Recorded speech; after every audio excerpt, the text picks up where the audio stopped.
परम स्नेही मित्रों एवं मेरे प्रिय छात्र छात्राओं, हम सब पढ़ रहे हैं व्यंजन संधि अर्थात हल संधि।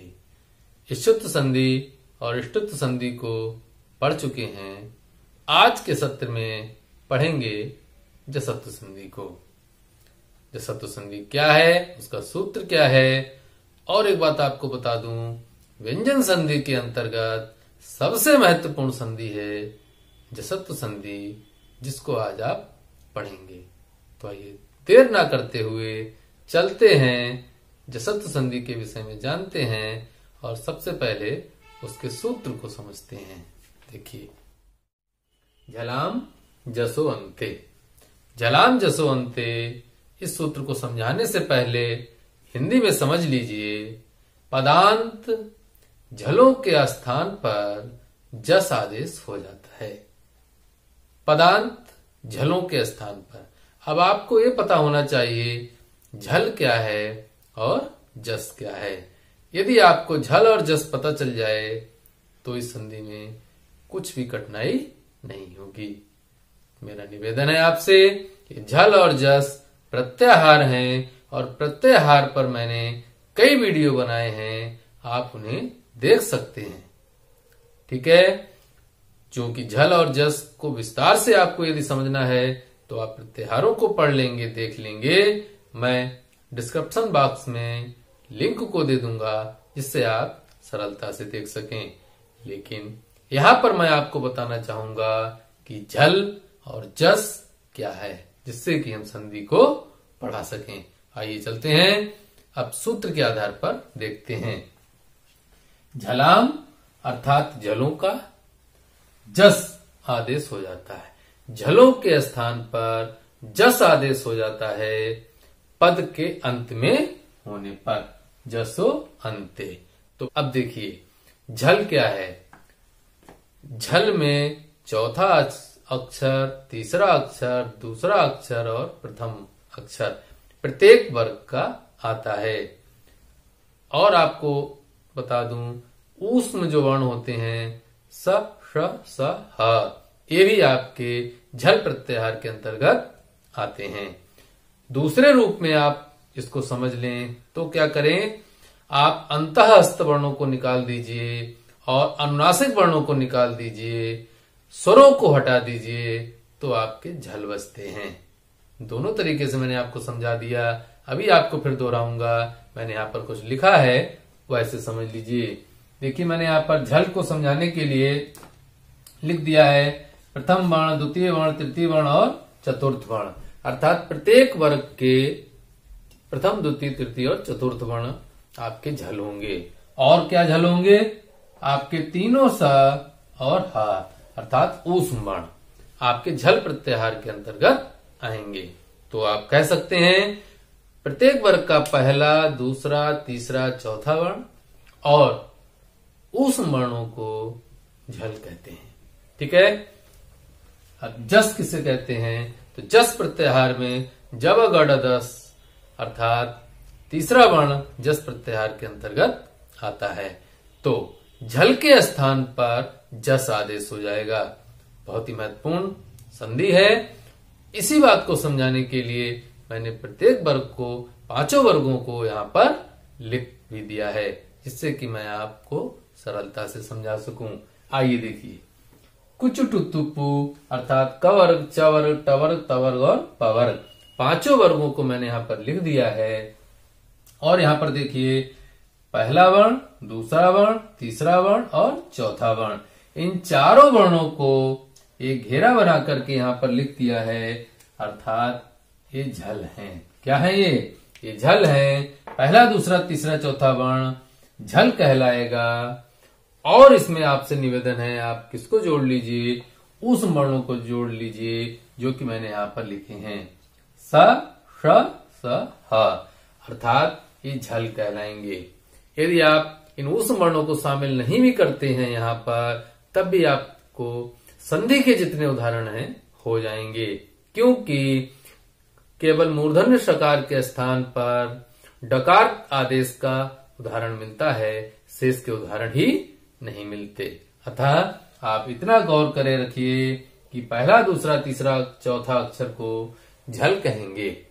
अब देखिए जस किसे कहेंगे, उसको मैंने यहां पर नीले कलर से लिख दिया है, जो कि ये नीले कलर से लिखा हुआ है, यही आपका जस है, अर्थात तीसरे वर्ण को जस कहेंगे। तो देखिए तीसरा वर्ण जो है वो जस कहलाएगा। अब आप मेरी बात को आसानी से समझ सकेंगे। वर्णमाला तो सभी को याद है, पहला दूसरा तीसरा चौथा अक्षर आपका झल हो जाएगा। इन्हीं पहले दूसरे तीसरे चौथे अक्षर के स्थान पर तीसरा वर्ण आदेश हो जाएगा। अभी उदाहरणों को बताऊंगा और जैसे ही आप उदाहरणों को करेंगे आपको समझ में आ जाएगा जसत्व संधि क्या है। तो आइए आज के पहले सत्र में जो उदाहरण मैं आपके सामने ला रहा हूं, उन उदाहरणों को भी मैंने एक विशेष क्रम में यहां पर लिखा है कि पहले तो झल वर्ण है और परे स्वर है। देखिए कोई भी उदाहरण आप, मैंने इतने उदाहरण यहां पर लिखे हैं, इन सभी उदाहरणों में आप देखेंगे तो पहले मैं झल वर्णों को टिक कर देता हूं। देखिए कि पहला दूसरा तीसरा चौथा अक्षर होना चाहिए, जो कि मैंने अंडरलाइन किए हैं वही हैं। ठीक है, अब देखिए जितने भी उदाहरण मैंने यहां पर लिए हैं उनमें अगर आप देखेंगे ईस में ई स्वर है, ईस में ई स्वर है, आनंद में आ स्वर, ईस में आ स्वर, गर्जती में ग यहाँ पर स्वर नहीं है। यहाँ पर ये भिन्न उदाहरण है, अभी इसको रोक लेते हैं। अंत में स्वर अ और अंत में स्वर आ। तो आप अगर इतने उदाहरणों को देखें तो आगे झल वर्ण है और परे स्वर वर्ण है। ठीक है, जब आप संधि को करेंगे तो यहां पर आपको क्या करना है, जो झल वर्ण है उसके स्थान पर उसी वर्ग का तीसरा वर्ण लिख देना है। जैसे क के स्थान पर क ख ग, तो क के स्थान पर आप क्या करेंगे, ग कर देंगे,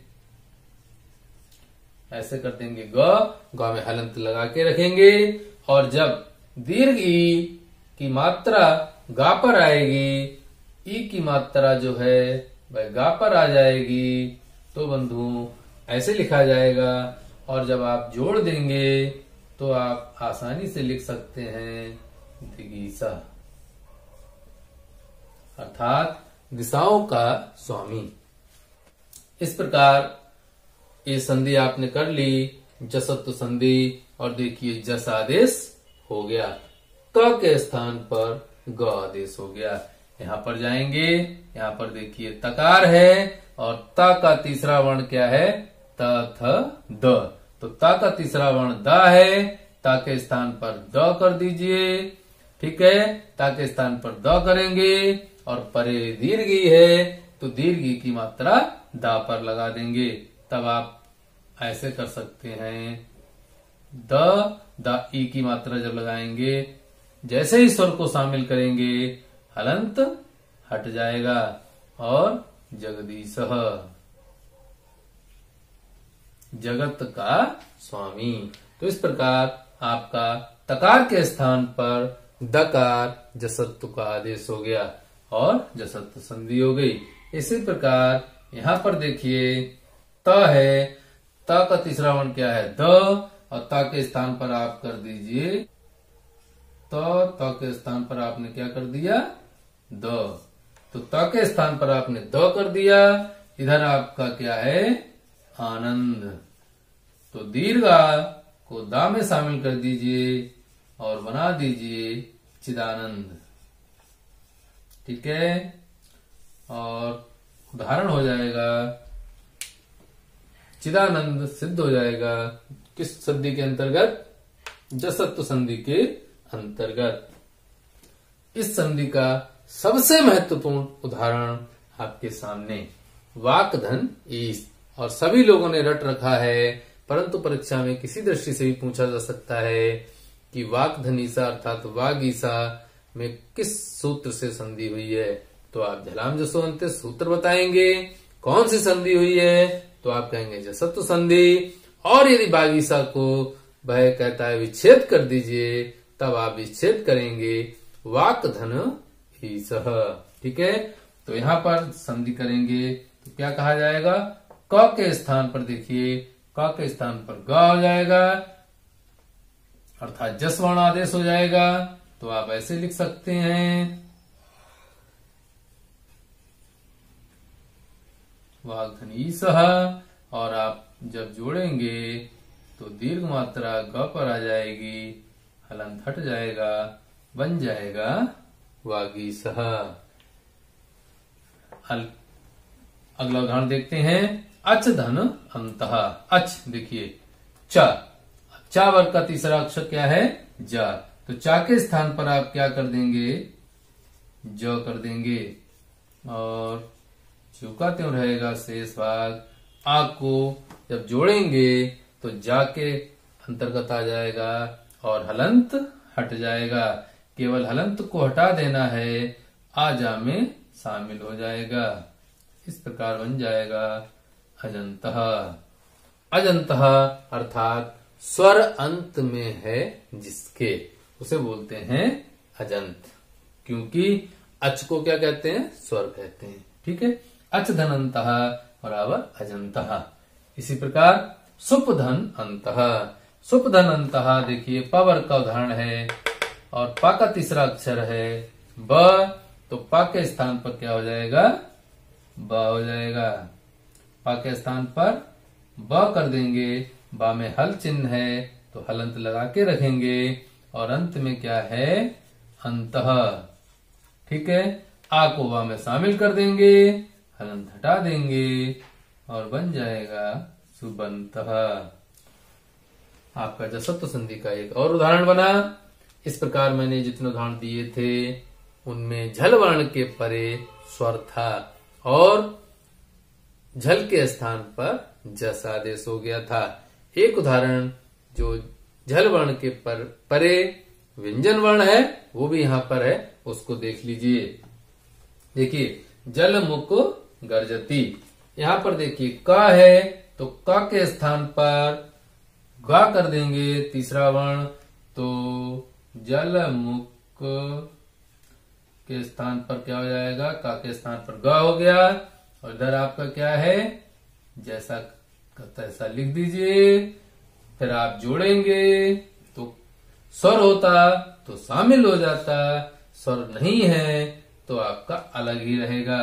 बस इतना ध्यान रखेंगे, स्वर नहीं है तो का आप आधा लिख देंगे और ऐसे लिख देंगे। ठीक है, अब आप समझ गए होंगे कि स्वर होने पर व्यंजन वर्ण में स्वर शामिल हो जाता है, और व्यंजन वर्ण यदि परे है तब जो व्यंजन वर्ण है वह अलग ही रहेगा, अर्थात आधा हो जाएगा।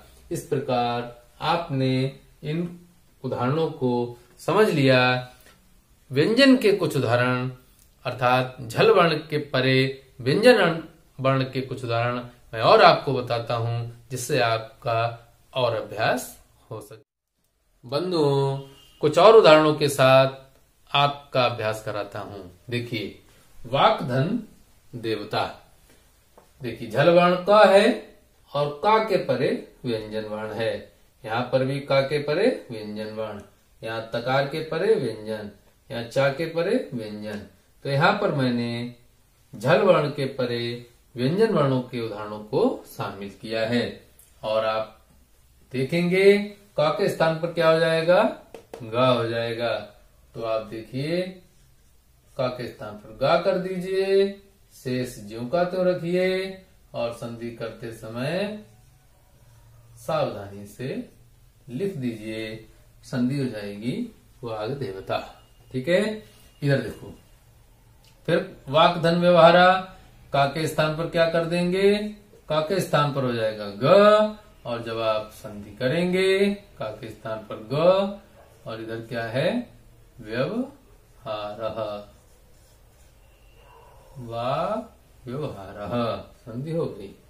इधर उत धन गमा, देखिए ता है, ता का तीसरा अक्षर क्या है, द, तो ता के स्थान पर क्या कर देंगे, ता के स्थान पर आपने द कर दिया, बाकी ज्यों का त्यों है, अब आप इसको दो तरीके से लिख सकते हैं।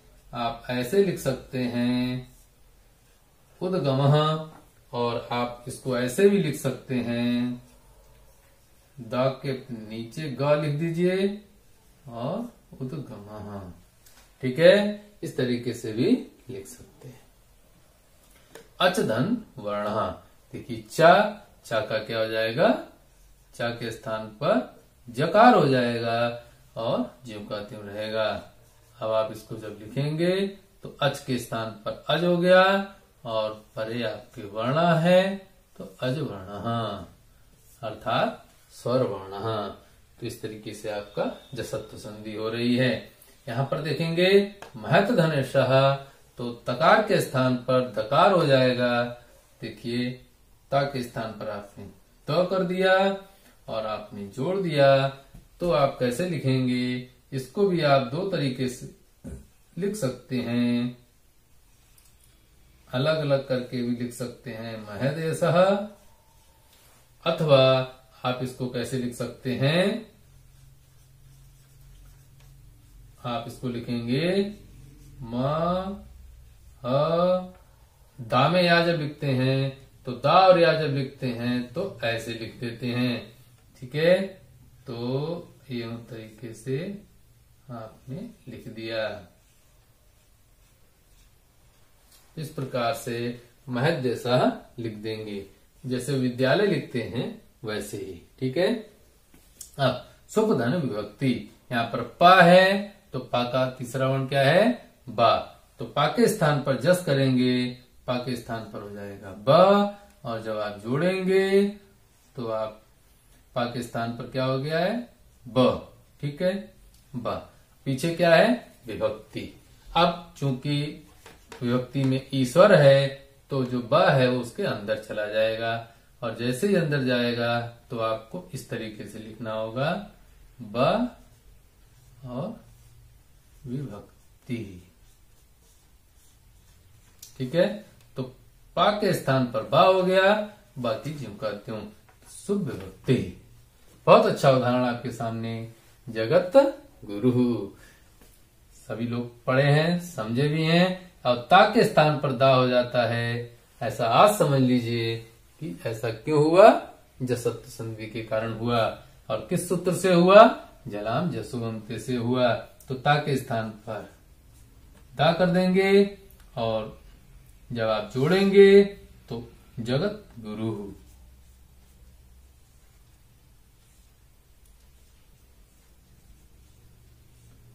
जगत गुरु, आप चाहें तो दा के नीचे गा लिख करके ऊ बना देंगे और जगत गुरु कर देंगे। इस प्रकार से आपने कुछ अन्य उदाहरणों को समझा। अब मैं आपको जसत्व संधि का एक और खास नियम अंत में बताना चाहता हूं, जिससे कि मेरा टॉपिक पूर्णता को प्राप्त हो सके। तो थोड़ा धैर्य रखिए, 2 मिनट का समय और दीजिए।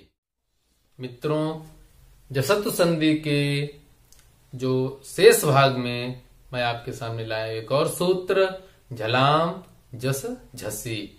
झलाम जस झसी जसत्व संधि का एक सूत्र है। आपको पता भी होना चाहिए, अष्टाध्यायी के 8वें अध्याय में ये भी आता है। और इसको समझ लीजिए एक बार, झलों के स्थान पर जस हो जाएगा, इतना तो आप अभी पढ़ चुके हैं। झल के स्थान पर जस हो जाएगा। यहाँ पर एक शब्द क्या है, झस परे होने पर, झस परे होने पर। अब आपको इतना और पता होना चाहिए, झस के अंतर्गत आपके वर्ण आते हैं तीसरे और चौथे। झवें घड़ धस, जब गढ़ धस। महस सूत्र जब आप पढ़ेंगे तो झस प्रत्याहार में कौन कौन से वर्ण आएंगे, तीसरे और चौथे। आप ऐसे कर सकते हैं, ये आपके तीसरे और चौथे वर्ण क्या हैं, ये झस प्रत्याहार के अंतर्गत आते हैं। तो झस वर्ण यदि परे है तब आगे का जो झल वर्ण है उसके स्थान पर जस हो जाएगा। नियम वही है, अर्थात झल के स्थान पर जस ही होना है। शर्त यहां पर क्या है कि परे झस वर्ण होगा। जो पिछले हमने पढ़ाया था, जलाम जसुवंते, वहां पर और यहाँ पर अंतर क्या है? जलाम जसो अंते में केवल यह शर्त थी कि पदांत झल के स्थान पर जस होगा, बस इतनी सी बात थी। यहां पर झल के स्थान पर जस हो जाएगा, पद के अंत में हो या ना हो। पदांत की शर्त नहीं है, यहां पर शर्त है कि झल के स्थान पर जस होगा, परे झस होने पर। दो उदाहरण आपके सामने देखिए, वृद्ध धन धा।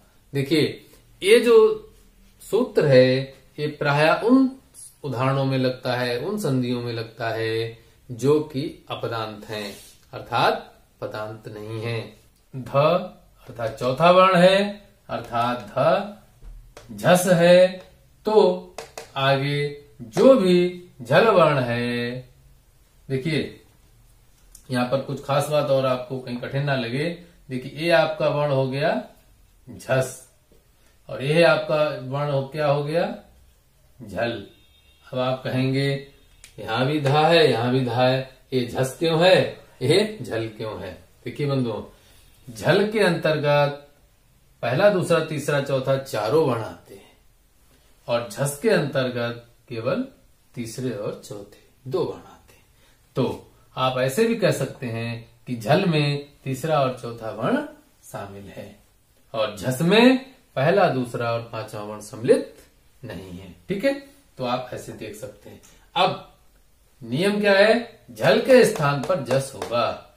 झल आपका ध है और धा जिस वर्ग का है उस वर्ग का तीसरा अक्षर ले लीजिए। देखिए धा आपका यहां पर है और इस वर्ग का तीसरा अक्षर क्या है? द। ठीक है, अब धा के स्थान पर द ले लीजिए और संधि कर दीजिए, बस आपकी संधि हो गई वृद्ध। आप ऐसे लिख सकते हैं या आप चाहें तो ऐसे भी लिख सकते हैं, दोनों सही है। इसी प्रकार एक और उदाहरण आपके सामने, सन्नध प्लस ध।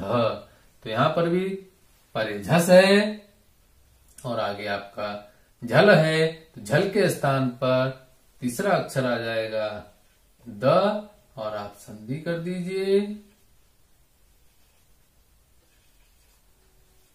आप ऐसे लिख दीजिए अथवा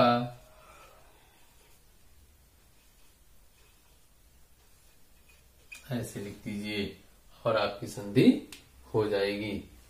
इसी प्रकार बंधुओं एक और सूत्र है वावसाने। अवसान होने पर प्रथम या तृतीय वर्ण हो जाता है। वाक या वाग, रामाद या रामात। ये भी जैसे वाक है, का के स्थान पर आपने ग कर लिया तो का के स्थान पर गा कर लिया, अर्थात ये जिस सूत्र से हुआ वह सूत्र है वावसाने। अवसान होने पर, अवसान होने पर तात्पर्य क्या है? अंत में होने पर आपके पास विकल्प है कि आप क भी रख सकते हैं और का के स्थान पर तीसरा अक्षर अर्थात जस वर्ण ग भी कर सकते हैं। इसी प्रकार यहाँ पर रामात है, आपका ता के स्थान पर आप तीसरा वर्ण अर्थात द, ता के स्थान पर तीसरा वर्ण दा भी कर सकते हैं रामाद, क्योंकि ता जो है अवसान में है।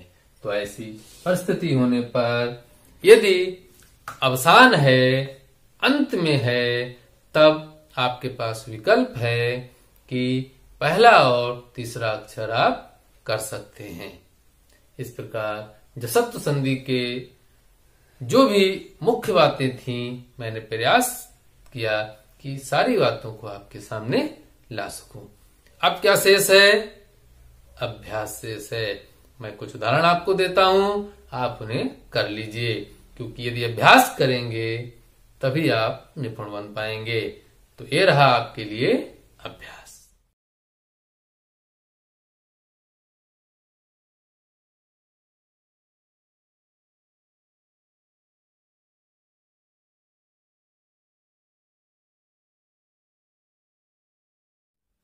ठीक है बंधुओं, आपने अभ्यास कर लिया और जसत्व संधि को भली प्रकार समझ लिया। अब आपके लिए यदि कहीं पर कोई समस्या है तो कमेंट में लिख दीजिए, मैं उसका समाधान करूंगा। और यदि आपको ये वीडियो अच्छा लगा हो तो कृपया लाइक कर दीजिए और शेयर भी। साथ ही उन बंधुओं से निवेदन है जो नए हैं या जिन्होंने अभी तक चैनल को सब्सक्राइब नहीं किया है, तो मेरे चैनल हिंदी संस्कृत डॉक्टर सवितुर को सब्सक्राइब कर लीजिए, अभी अभी कर लीजिए, ताकि मेरे सारे आने वाले वीडियो आपको मिल सकें। ठीक है, आज के सत्र में इतना ही।